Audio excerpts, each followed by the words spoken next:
Welcome to the first edition of the Hot Corner on the Barber's Chair Network. I am Courtney. You can follow me at 1-800-Colabro on all platforms. I am joined by my esteemed co-host here. We got Mikey and Dante. What's up, guys? How we doing? Solid. What's good with y'all? What's the word? You want to tell the good streets where you can find you guys on platforms?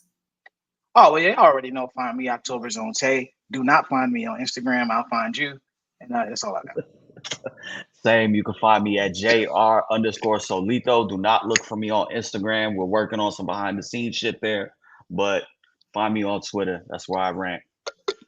Dante, I really want to get this started with you. We do have a great program for you guys lined up, but I really want to get started with you, Dante, as our resident ATLian, and get your thoughts on Ronald Acuna Jr. being out for the rest of the season. What are your thoughts on how that Braves lineup is looking now without him, and what their chances look like for the postseason without him, and now also without Spencer Strider as well?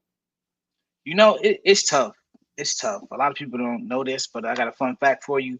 1% of ACL tears happen on the baseball field, and now Ronald Acuna has torn both his ACLs. So, this is literally a freak accident. This doesn't happen. This is very strange and unfortunate for him. I felt for him, especially when you saw the tweet after it, when he was like, "I'm sorry," apologizing as if he got hurt on purpose. But I think for this Braves lineup, it's going to be tough because they were starting to get rolled. They were starting to move a little bit, and with the Phillies, pretty much being the best team in baseball right now, which nobody expected. They needed Ronnie. They needed him to get back into that MVP form that he was in last year. And it's crazy to say that because you're talking about a team that's, 9 games above 500. So it's not a bad team, but given that division and the way the Phillies have started to really, get heat up, even though they lost 3 out of their last 4, the Phillies have been playing really good baseball. But this happens at the worst possible time. Coupling it with the Spencer Strider injury, which you've been able to withstand because you've had 2 guys that you brought in through free agency. When I'm talking about Chris Sale and Ronaldo Lopez, who have pitched amazing, who have been 2 guys that have really helped that staff stay afloat while you deal with the injury to Strider. But now Arthur Anthopoulos is at a point now where you're going to see him do what he did in 2021, in my opinion. I think he's going to go out to the trade market, see what outfielders he can piece together because,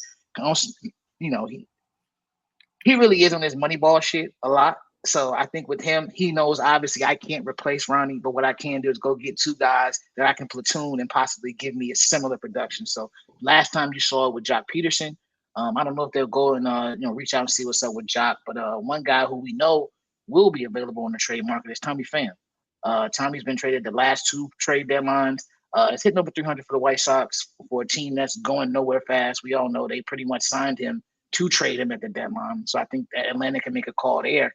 But you're going to see them really have to piece it together because, losing 40 home runs or 70 stolen bases, that's not something you can easily just replace. I agree. Nah, I agree. I agree with you. And it was kind of ominous and unfortunate for Ronald because as as you start the game, he starts the game with a leadoff double, and he's been somebody that had been slumping, offensively at the plate. So you saw him go oppo, right center, off the wall double, start the game off right. You look like, okay, Ronald's starting to get it. This Braves offense is starting to click. And then, unfortunately, he tore his shit, trying to take a big lead off on second base. It looked like he was probably going to steal third, went to turn around and boom. So, I just want to send condolences. We got you up on the hanger, for the 2024 season, the reigning NL MVP, one of the most electric baseball players in the league. Condolences, Ronald. Fly high. We will see you next year. Angel King. Right. We'll see you next year.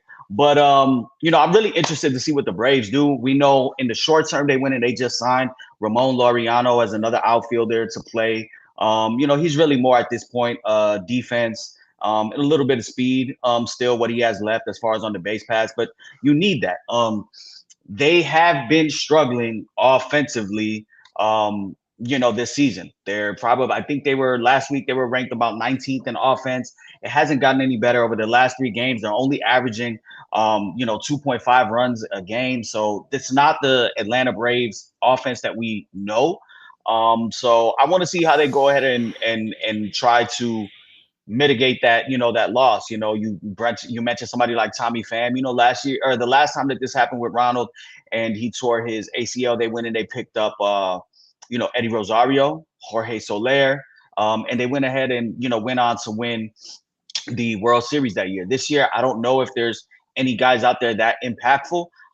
Maybe Jorge Soler is somebody that you go and call. He's having a terrible year with the Giants. Maybe he just isn't feeling it out there. But they're going to have to find a way to replace this, to replace that hole at the top, and you really won't replace it, but you need a table setter. You need somebody to get on for the Ozzie Albies, the Matt Olsons. And, now that you go ahead and you put Austin Riley back in the lineup, who was out for about the last 12, 13 games, you start to think they're going to click, and then this happens. So I'm interested to see how they replace it. Like you said, Dante, Double-A is going to find a way to go ahead and get somebody off the bargain bin. So, let's stay tuned to see, if the Braves can go ahead and make a push in the NL East. They're 6 games back of the Phillies right now, and I don't know if they might catch them, but they're still vying for a wild card spot. And keeping with that theme of the NL East, listen, if you think things are bad in Atlanta, just know they could get a lot worse. Yesterday, it was yesterday, right? Jorge Lopez threw his glove. And so, for context, right? The Mets are currently sitting at 22-33. They are 3rd place in the NL East. They are on a 3-game losing streak. And I will be the first to say that I was really high on the Mets because on paper, to start the season, the Mets team didn't look like they were that bad. But with a negative 37 run differential, they are indeed that bad. And cap that off with the Jorge Lopez ejection, who, if I'm not mistaken, he's been DFA'd, guys? Yes. Tough. Yeah, they got him up out of there. He knew it, though. He was talking like a man who was like, yeah, this is my last day in this motherfucker. Yeah. So actually, I wanted to ask you about that because, and Mikey specifically, because you speak Spanish. What they were saying was maybe some of his words got a little lost in translation. What are your thoughts? Your thoughts on that? No, he did say that he was on one of the worst fucking teams in the MLB. You have to take it into context too. They've had a rough stretch. The 2 of their last 8. They had terrible losses over the weekend to the San Francisco Giants. I mean, in like bad walk-off fashion. You had games where Edwin Diaz was blowing saves. They've since placed him on the 15-day DL to kind of get right. And Jorge Lopez was coming in. If Edwin Diaz wasn't there, then they were going to Jorge Lopez. They were piggybacking off my Boricua brothers. But they were getting lit up. The Giants, Patrick Bailey grand slam the other day after having a 5-run lead. They lose that in the 8th. Then you have something like yesterday where it's 3-3, against the Dodgers. Drew Peterson kind of, kept the Dodgers at bay. It was a 3-3 game going into the 8th, and then the floodgates open. Really, how this started was there was a what Jorge Lopez thought was a check swing that should have been a strike 3. In the third base umpire didn't agree with it. He kind of had some words with him in Spanish. There were two Spanish umps on the field, one behind home plate and Laz Diaz over at third base. And Laz Diaz wasn't having it. He probably said one of the magical words in Spanish, and he got kicked out. And you got to look at it like it was just a microcosm of an inning. It was 3-3 in the top of the 8th, and all of a sudden it's 9-3. Things aren't going the right way. This is now going to be, like you said, that is their 3rd loss in a row, and all 3 of those games were winnable games. So he said what he said. I think it was a little bit of mixture. It said he's probably the worst teammate on the worst fucking team because he has been a part of some of those bullpen issues over the last 6 days. But yeah, anytime that you throw a tantrum like that, like Dante said, he's probably like, just fuck it, get me up out of here. Carlos Mendoza did say, their Mets general manager, whenever you go through a stretch like this, you see some emotions from players, but what we saw from Lopez today was unacceptable, and we're going to address it. I understand that guys get frustrated at times, but we're not going to tolerate that. And you know how baseball is. Anytime we saw it with Chris Sale when he started cutting the uniforms. Anytime you start throwing equipment in bouts of frustration, it normally doesn't end well for you. For Jorge Lopez, I think this is the best thing that could fucking happen to him, getting out of New York, because there are plenty of teams that could use back of the end bullpen help, and I think he's gonna land on his feet. So it was kind of crazy to see, but it's a microcosm of the last week for the Mets. Jorge Lopez, you are a Houston Astro. Yeah, bro. And it's really weird because the Mets, like coming into the season, obviously people thought, like Courtney said, on paper, this team could be better than what we expected. But you're talking about a team that's, 24th in offense, at least batting average, even though, batting average in these days, the league leader in batting average, that team is hitting 259, which is another completely different story. But 24th in average, the team is hitting 232 as a team. You're 19th in ERA. So it's just been a clusterfuck from opening day. And then, with Diaz not, coming back in the same form he was when he got hurt, which, we all expect people to need some time to get back into it. But, he's been doing things that are just extremely uncharacteristic to him with the blown saves and the way he's been blowing these saves. So I can see the frustration, and then it's definitely understandable. But, like their GM said, it's just certain things you can't do. And when you cross that line, I'm pretty sure, like I said, he knew he was getting DFA'd like pretty much after that game. He's like, yeah, they about to get me up out of here. Oh yeah, they had a team meeting. They had a team meeting before. They had to delay the allowing the press to come into the locker room, and they had a team meeting before. So who knows what was said during the team meeting? Because when they asked him if he regretted it, he's like, nah, I don't. So emotions were high, but like I said, he'll be picked up in the next 2 weeks. Yep. Yeah. Like you said, there's a lot of teams that need arms right now. Maybe somebody like the Baltimore Orioles, who he's been with, for the majority of his career. Maybe he go back to Baltimore and they can use that back in the end, bullpen help. So they could damn sure use him on the north side. So he got options. Mm-hmm. Yeah, there's a random thought, because I'm like, wow, there are a lot of teams right now that like need help. And then I'm like, wow, there are a lot of teams right now that need help. And it made me wonder, do you guys think that there's the possibility that we might see a team this season enter the playoffs with a losing record? Oh, I honestly, I know this is like completely unrelated, but I'm like, do you think this could be the year?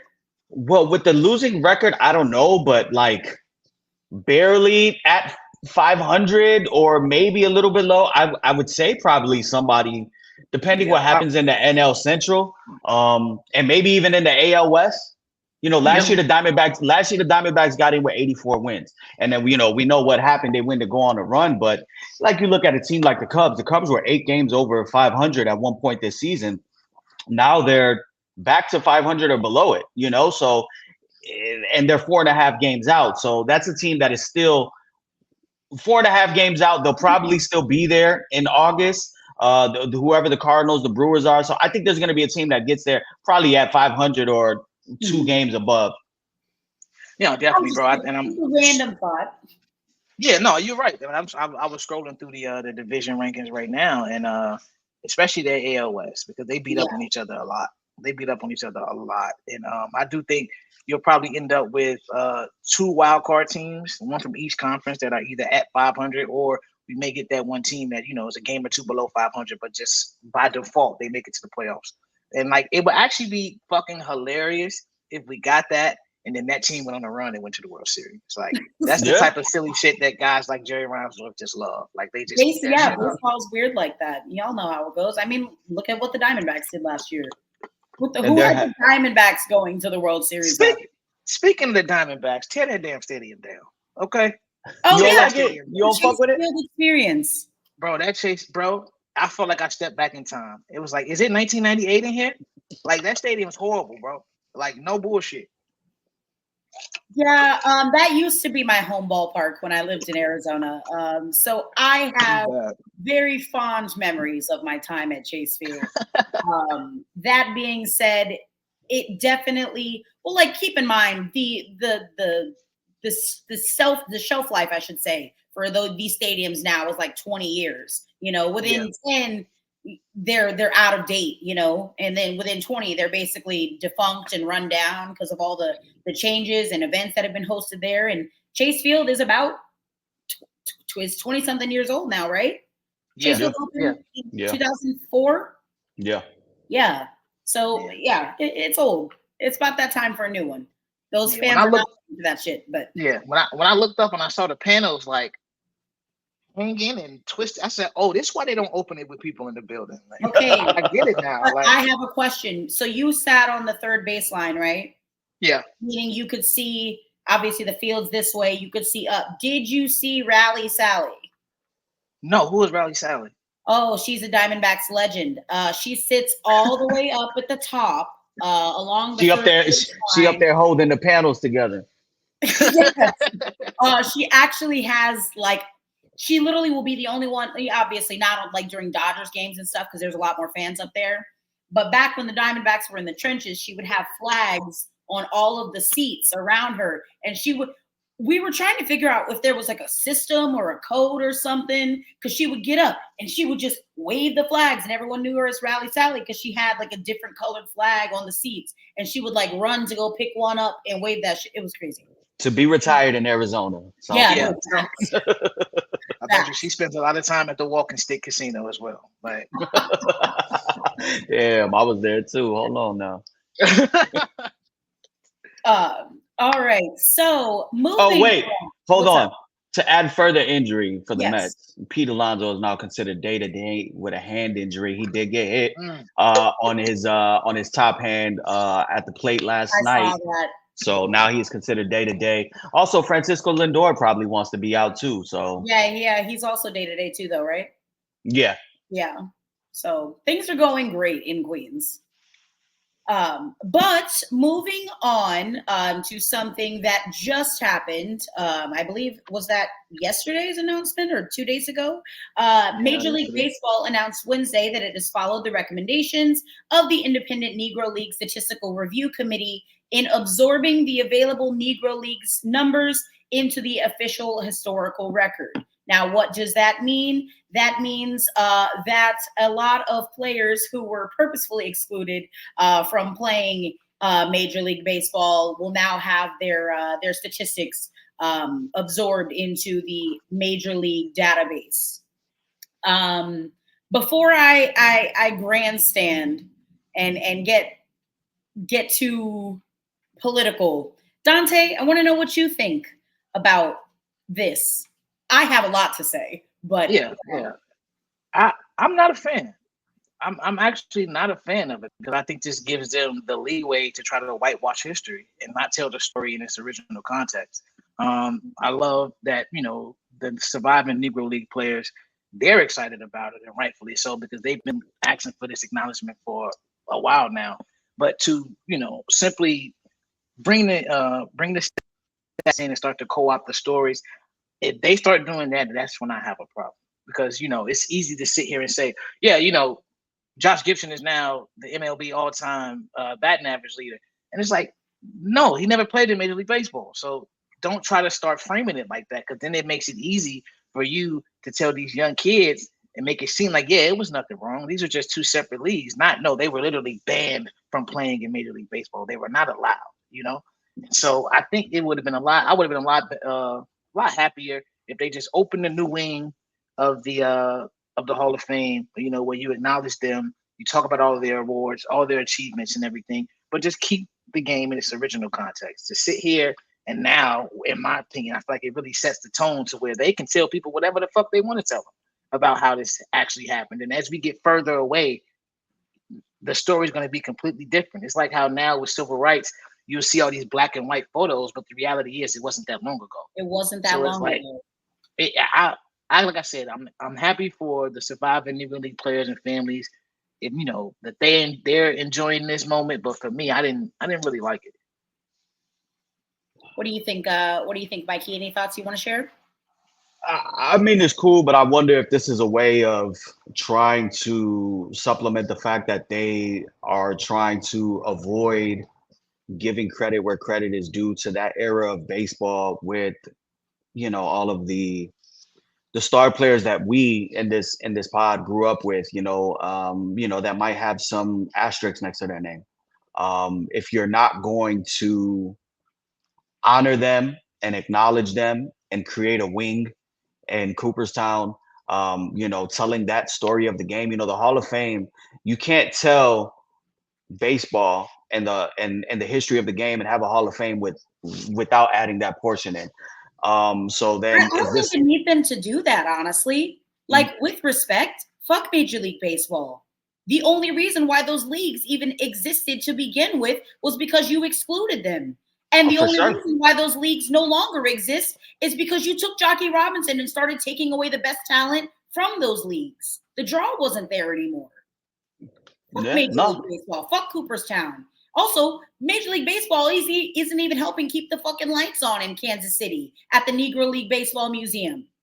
Bob Kendrick, shout out to him. Biggest shout out to Bob Kendrick. Absolutely massive fan of his work and everything that he's done, obviously, for Black baseball. He is incredibly gracious. I will say that.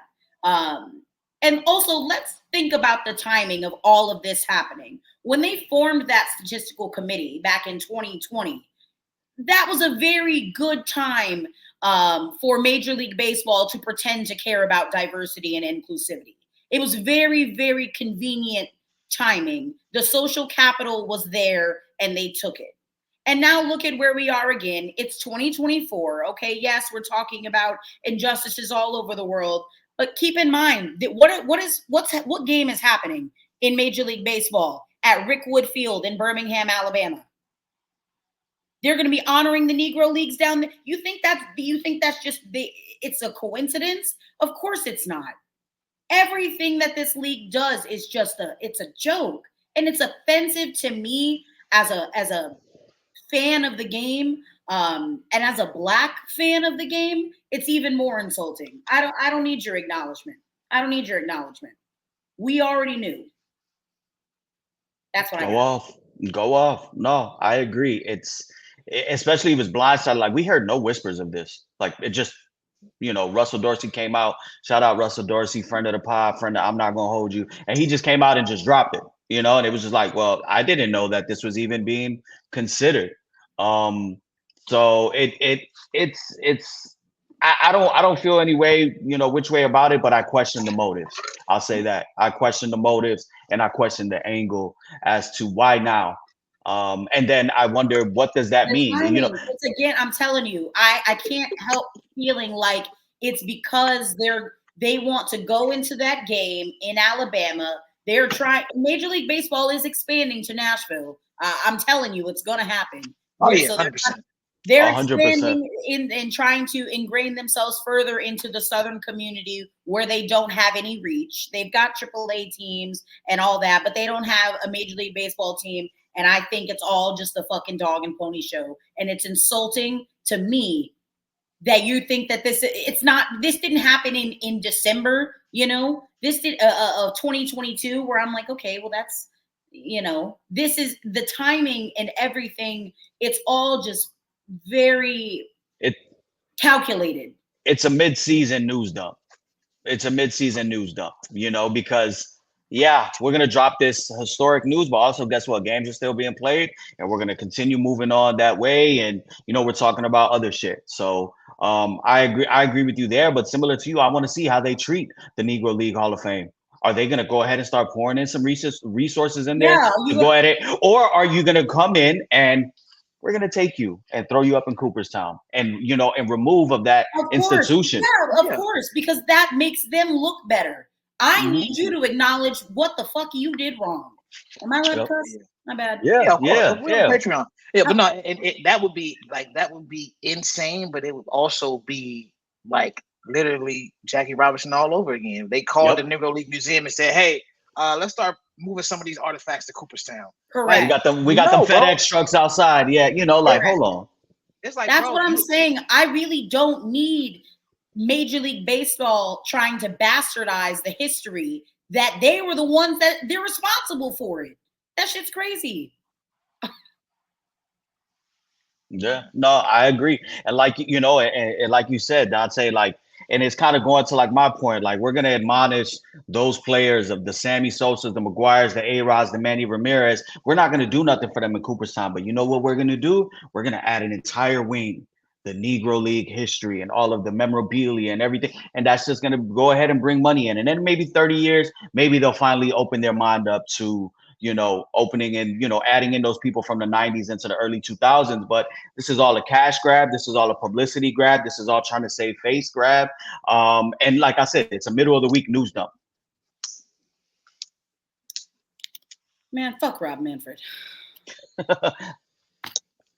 All right, moving on to our next topic. I really want to get into this because I am not a fan of this team, but I do watch a lot of their games, almost all of them actually.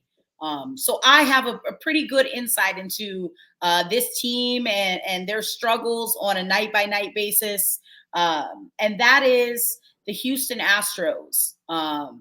I know Mikey's called it at the beginning of the season. He was unsure that they would pass the smell test, and that didn't make any sense to me, right? Because if you look at them on paper, yeah, they've got some injuries. They didn't have Justin Verlander to start the season.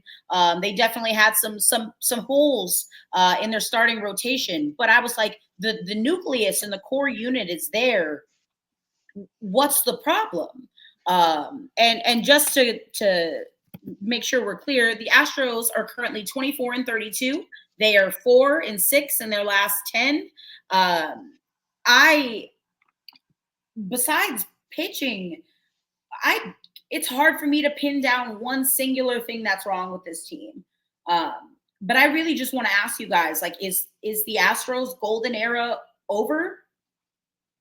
Is it over? Oh yeah, that shit is dead. That shit is dead. And it died so fast. Like, no. Yeah. I wouldn't say so fast. They've been going since what, 2016, 2017? Yeah, but usually there's like a slight decline. Like, this is like they literally fell off the cliff. Yeah, but the season's not over yet. So I think if this team like can battle back and somehow can compete for a wild card, this is just another example of this is the end of the road for this run and this team. Which and it's also kind of poetic because you see Singleton is back and he's one of the first pieces they brought in to try to do something, and now he's finally getting his shot. He's not doing much, but it's just pretty interesting and kind of just poetic and shows you how, like we said with the Golden State Warriors a lot, when runs start to end and they're finally over, I don't think it's anything to be sad about. Like, I do think the Astros run is over. I think you have teams in that division that are ready to take over, and it's one of those situations where I'm really I'm disappointed in Jeremy Pena. After the World Series, that's the guy you're most disappointed in? No, not most disappointed. Not most. I was like, that's a random scapegoat. Who should be mad, and he should be mad at his damn self because he's playing and fucking up his money, is Alex Bregman. Okay? That man is in a contract here. Let's break it down. For 53 games, that man has 44 hits, 5 home runs, 23 RBI, and an OPS of 610. That is OPS, to be clear. He's batting 213. It's 140th in the league for a starting third baseman. So I think it. First off, I'm gonna pat myself on the back because I called this. I told you. I saw everything. I saw the whole script. Pitching, they weren't there. Bullpen, they weren't there. And their core guys have gotten a little older. Right now, the nucleus of that team is Kyle Tucker, Yordan Alvarez. I'm a big Yanier Diaz fan. I like his game.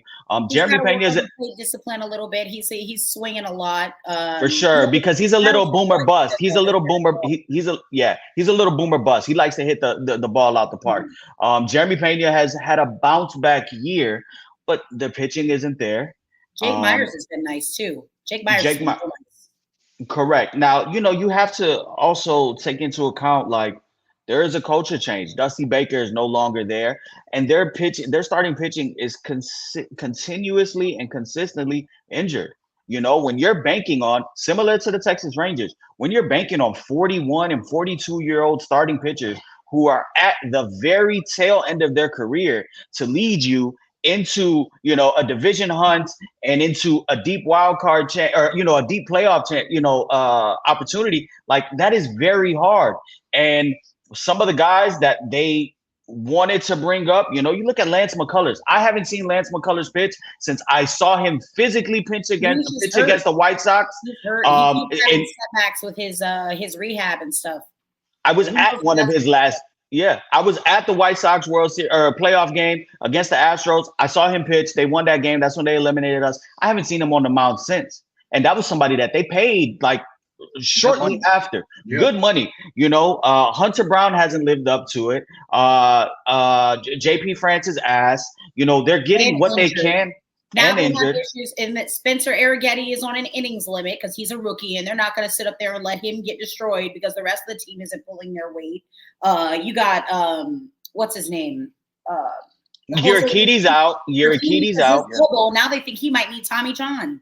Framber Garcia cooked. Like if Framber Valdez, there's something not right happening there that they had to rest that man during a Rangers series. They're like, oh, we don't know if something is wrong with him. Fucking ghost injuries because that man's got the mental yips or some shit. He can't pitch right. You're getting intimidated by a early May series against the Rangers, bro.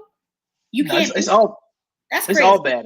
It's all bad in Houston right now. I'm looking at you got Kyle Tucker, Altuve, Jordan, Pena, and Bregman all have over 200 at bats. So you've had your core players there, and they aren't performing. You feel me? No. Like you said, Pena's had a bounce back year with the average, but he's still slugging his shit. 427. And their schedule is 342. It's bad. And you know what's crazy? This team leads Major League Baseball in batting average. Like, yeah. They have the highest batting average, 359 of any team, which is crazy. But it's been ugly for that core, bro. So like you said, it was a hell of a run. And Joe Spada has tried to play with the lineup. And I will say it's almost like you're doing maybe a little bit too much tinker. And we can even get deeper than that, honestly, because when Jim Crane, the owner of the Astros, when he brought in baseball guys, right, is what Dana Brown, the GM of the Astros, likes to describe it, that they brought in baseball guys because they thought that they were too analytically focused, right? And so they brought in Jeff Bagwell and Biggio, and you got Reggie Jackson. And I feel like now, first off, Jeff Bagwell doesn't need to be anywhere near a fucking front office, especially when you're saying, oh, yeah, Jose Abreu, check out the back of the baseball card. I'm looking at the back of the baseball card. I'm also looking at what's in front of my two fucking eyes. And I'm telling you that man could not hit the broadside of a barn door. It's terrible. It's over. It's over. And that's okay. The Astros are cooked. And you know what's crazy? It's one thing that we've come to know about the Astros over the last, 8-9 years is they always play up to competition. They're 6-22 versus teams 500 or better. Like they're just not playing well. And this last series against the Mariners, they can't score runs. And, the Mariners beat them at their own game. The Mariners were a team that was kind of struggling to put up, 3-4 runs a game, relying on that pitching. And the Mariners, have won this series, beating them at their own game. So the last week when we were on I'm Not Gonna Hold You Friday show, we talked about the Astros as being one of our underachievers, but also they had a nice little schedule to come and ramp up. They were 3.5 games back as of Friday. Today is Thursday. They are 6.5 games back.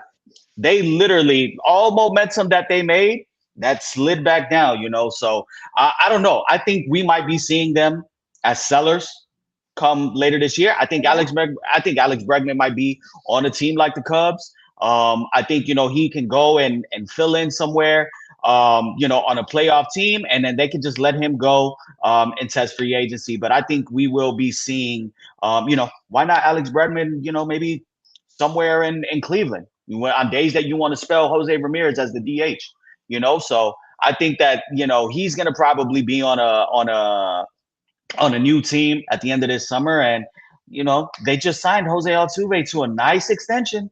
That was more of a thank you for all of your service type of deal because, he's going to want to finish his career there, but it's not looking good for them. Yeah. And we signed you for peanuts. Here you go. Yep. An additional fun factoid about this Astros team is that they are currently on a streak as of with the game yesterday. They are on a streak of 7 straight games of only scoring in 1 inning. That's crazy. That's crazy. Offense is absolutely fucking abysmal. But Bregman is my guy too. Man. This is for 2017. That's for Kike Hernandez. Let's go. Insane. All right. And actually, it's kind of a good segue to our next topic because I would love to hear who you guys think are on the hot seat. I really only have a couple of guys with a possible third on the hot seat for me. So, the first is Joe Espada, simply because of the circumstances. Now, do I think he's going to get fired midseason? Unless they have another like June or July where it's similar to April where they only win like 2 or 3 baseball games. I don't think he loses his job midseason. But if they don't make the playoffs, that might be a real discussion that they have about whether or not they made the right choice. He's been loyal to that organization, and maybe that's why they tried to reward him after they sent Dusty off into the pasture. But I don't know, man. I don't have a good feel. And it sucks for him, right? Like, he didn't construct the roster, but like, what can you do? My other manager that is on the hot seat for me, and I said it at the beginning of the season when we've had this discussion, and I'm going to say it again now, that is John Schneider, the Dan Campbell of Major League Baseball. I don't think I've ever seen a post-game interview where that man has not cursed.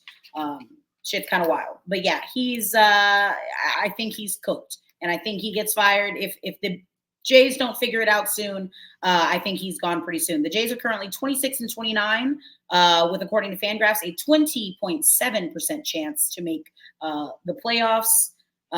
John Schneider has a 161-130 record through his 3 years with Toronto.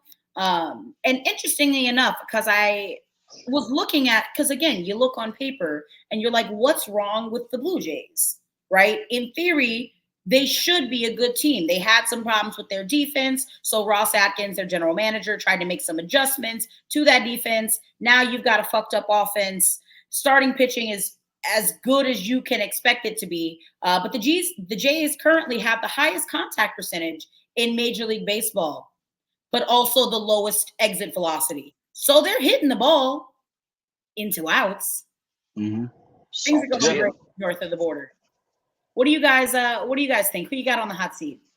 I know Mike's gonna think I'm crazy for this, but I actually think Pedro Grifol was on the hot seat. That's my possible third. Oh, no, 100%. Yeah, simply because when you look at Garrett Crochet, you look at Kopech, what he's done in the bullpen, you look at the young pitching staff that they have down in AA, they're starting to actually stockpile the talent. Like, what they do with it remains to be seen, but you're starting to see them stockpile that young talent, especially those young arms. And I highly doubt that they allow him to, oversee that. Like, you watch them talk, you get the same 3 or 4 quotes. It's like he has a drawer on his desk with 4 quotes in it, and he just said, okay, I'm gonna use this one today.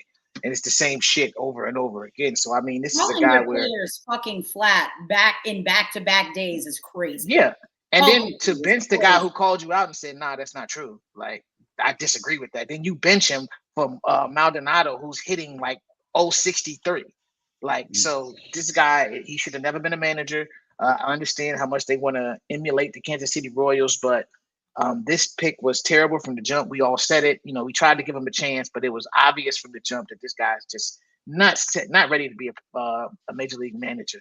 I don't know if that day will ever come, but it's damn sure not right now. So I think the one guy I have for certain on the hot seat is Pedro. Yeah. No, and just to piggyback off that, you're starting to approach right now. I think the White Sox they're on pace to win 41 games or 39, between 39 and 41 games. I believe 40 games is the record for the most wins or the least amount of wins in an MLB season.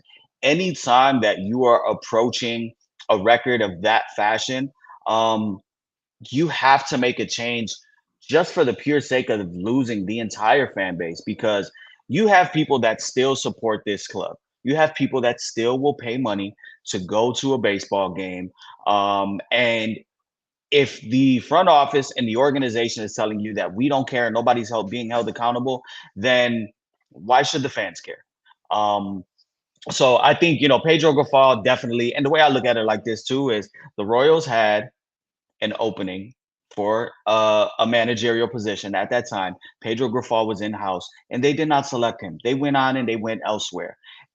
Why do you think, what led the White Sox to hiring him? So he would be my one. And then my other one right now, it's not going to be from a winning team, but Skip Schumacher. What's going on in Miami? It's terrible. Obviously, they had some high hopes, but is it his first season? Or second season. And last year, and last year they had a really good, year where they were at least by Miami Marlins standard where they were competitive. But when you're down so many starting pitchers and then you start off terribly. I think they started off 1-11. Once you put yourself in that hole, it's hard to come out of. Then you trade your best, position player bat in Luis Ariz mid-season. You trade him before fucking June, July. Like, you're really waving the white flag. So I think it's not if but when on Skip Schumacher, because he even openly kind of mentioned the same thing too. Like, when you have a bad season, this is what happens. Players move on. So I think he knows that he probably will be out of there soon. So that's my one manager on the hot seat. Yeah, I got one that should be on the hot seat, but he's not going to be on the hot seat because we know how it goes when you win the World Series. The Braves manager. I knew it. I was like, what? People forget. Had they not won that World Series, he was on the hot seat. Like, people were sick of him. Like, and he won that, and so now he's got this leeway.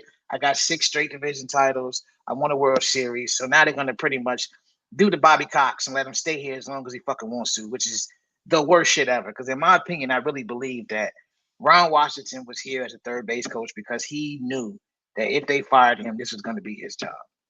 And now he's in Anaheim doing this thing over there with that team. But I think Schnick is a guy who his seat should be a little warm. Like, I know it probably won't happen, and they'll use the injury excuse. But that's a guy who his seat he shouldn't have the job security that he has. Yep. For sure. And then I'll just give you one extra one that we can move on. But Aaron Boone, just off the strength that this is a really good Yankees team. So depending how their season plays out towards the end, and as they get into September and October baseball, depending how they tail off, if they for some reason lose that division lead to the Orioles, or if they are one and done in the playoffs, it would not be out of the realm of possibility to see Aaron Boone get the snip. Mikey, I hear your Aaron Boone, and I raise you a Rob Thompson because I feel the exact same way about him and the Phillies. Great season so far. I think that if they don't do something with this shit this year, I fear it's a little, there's a lighter under that seat. It's like a separate category where you can put every single year Aaron Boone and Dave Roberts. And I think now you can move in a Brian Snitker and a right. But I think every year Connie's not pitching. And every year they're always in that category just based on expectations. So you can put now Dante, you can slide a Snitker in there and maybe a Rob Thompson just because of the start that they came off to. Yes. But yeah, I think you can always put, like, when you look at the teams with the firepower offensively and the money spent, you have to put those managers in there because we've already seen what's coming out of the Yankee front office talking about we don't know if it's sustainable to play players. And then if, with the managers, so I think those are TBD, but those are always people that you can always see that are on the hot seat because they need to win rings. Yep. Oh, God. I love talking about people's job security. Feels good, guys. All right. So moving on to our last topic, and it's actually something that we are going to do throughout the season. It is a special segment called the Diamond Tester. Okay, and don't just wait for it. Okay, we're gonna come up with a graphic or some shit with a real diamond. It's gonna be funny. Okay, so just wait. Let us work out that shit. Okay, where we just discuss who's real and who's fake in Major League Baseball right now. going off what I just said, I do think that the Philadelphia Phillies are real. I think it's real. I think that there's maybe one clown in that starting rotation. No offense to that older gentleman, but that's a solid fucking team. Phillies are like top 5 in every offensive category. Second in batting average, OBP, slugging, OPS. The team's real. Every starting pitcher, with the exception of that one older gentleman who shall remain unnamed, has a sub-3 ERA. So the Phillies are cooking, and their schedule is pretty soft in comparison to a lot of other teams. So I think the Phillies are real as hell. Yo, Muji. I like Philly a lot. I know that's bad news for Atlanta. I think they are legit as well. Now, one team I think is fake as fuck, the Chicago Cubs. The Cubs, they started out a little hot, Everybody was starting to jump on the bandwagon saying, Greg Council's going to do this and that. And they've come back to reality. They haven't been hitting the ball well. Their pitching, their bullpen has been terrible. And one of the surprises at the beginning of the season was Michael Bush, and he's come back down to reality. So that's a team that I think is still a few moves away from actually being a true contender. But like I said before, when we were talking about in the offseason, everybody was like, well, why aren't they making moves? I think they wanted to see, well, can we get this great manager in here? And he pulled the most out of the talent we already have with these young guys. And the answer to that is no. Like, you still need to add some pieces.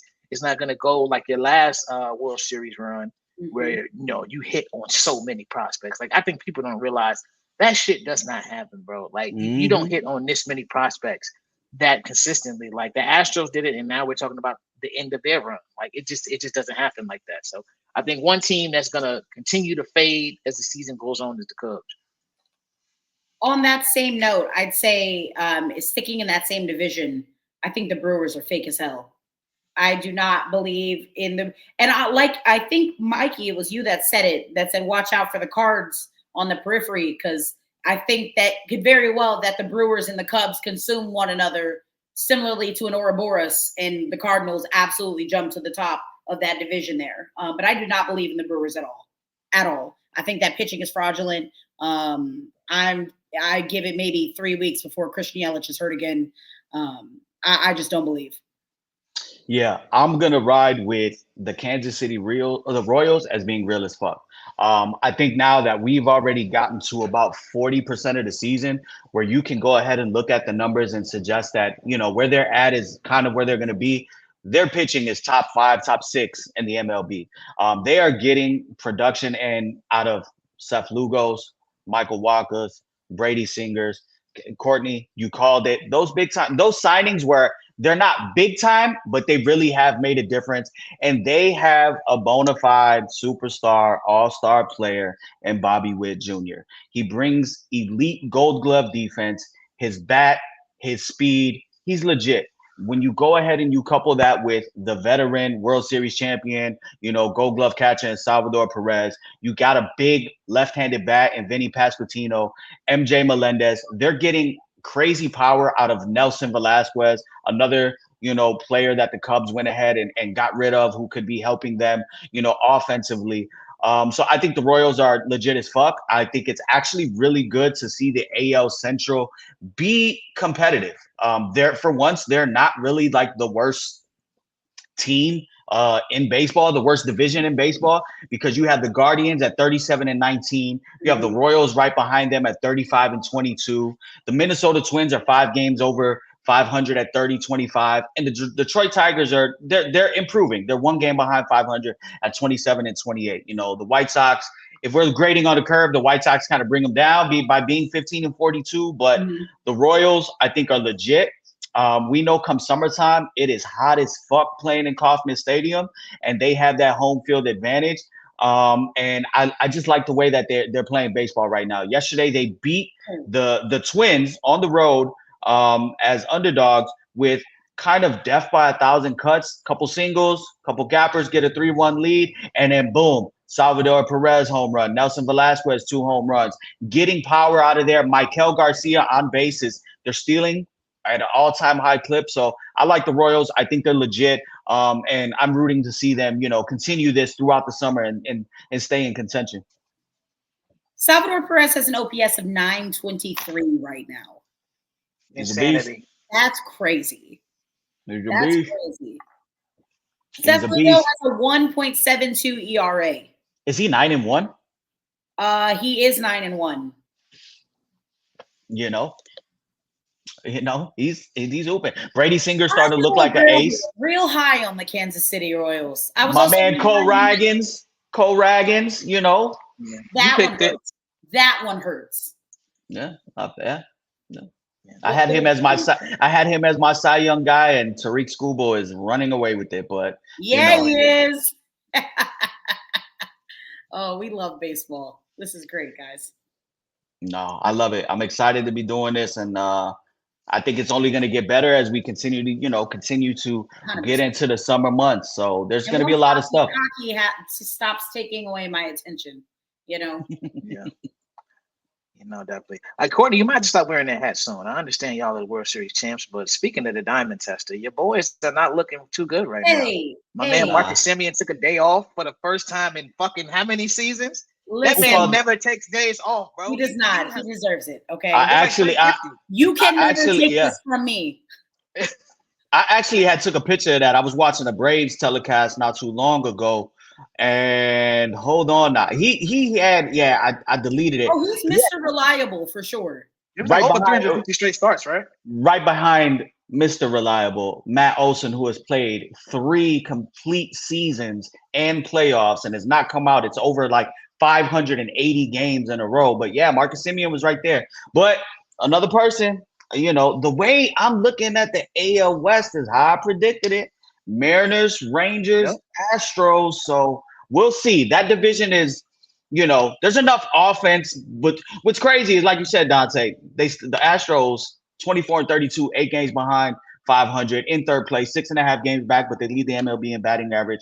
There's enough offense there between the Astros and the Rangers to kind of catapult them, but there's not enough pitching. I'm about to say, we all made some great calls that first little preview, because I definitely said, check out the second and third starters in Seattle. And what the fuck are they doing?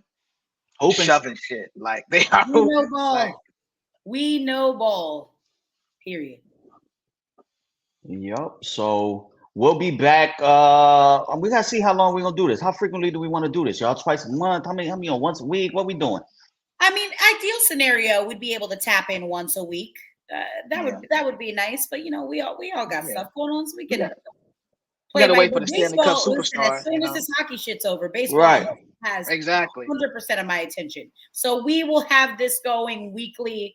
Ain't gonna be y'all. What else y'all gonna be doing? Caleb Williams ain't playing yet, so y'all can chill. Okay. No NBA after that. You saw that. You saw that great mini camp throw that I just saw. Oh my God! Not you glazing mini camp throws. That's crazy. I'm about to go watch that shit on repeat. I said, Boy, I told y'all I'm gonna be out here with 2 of these. Don't let them win. Don't let them be good. I'm telling you. I'm getting. You look like Rick Fox. I'm telling you. All right, fly guys. High, King. Fly high. In the arms of the angel. Man, we need the batting gloves right here with the yellow batting gloves and the iced out chain, and put it in the dugout like Eloy, like they did Eloy. Remember, like they did Eloy with the. And I'm like, did he die? Why do they have this man in heaven? That's crazy. I think he actually did. Once again, Eloy Jimenez out for a long time for the White Sox. Yeah. Don't worry, Luis Robert on the way. Yeah. Damn. And he'll be out again too. But yeah. Damn. Well, this has been the first edition of the Hot Corner. Like we said, we are going to start doing this weekly, so be sure to tap in on the Barbershare Net to get into it with us, guys. But yeah, great show, Mikey. Great first show, Dante. We'll tap in soon, guys.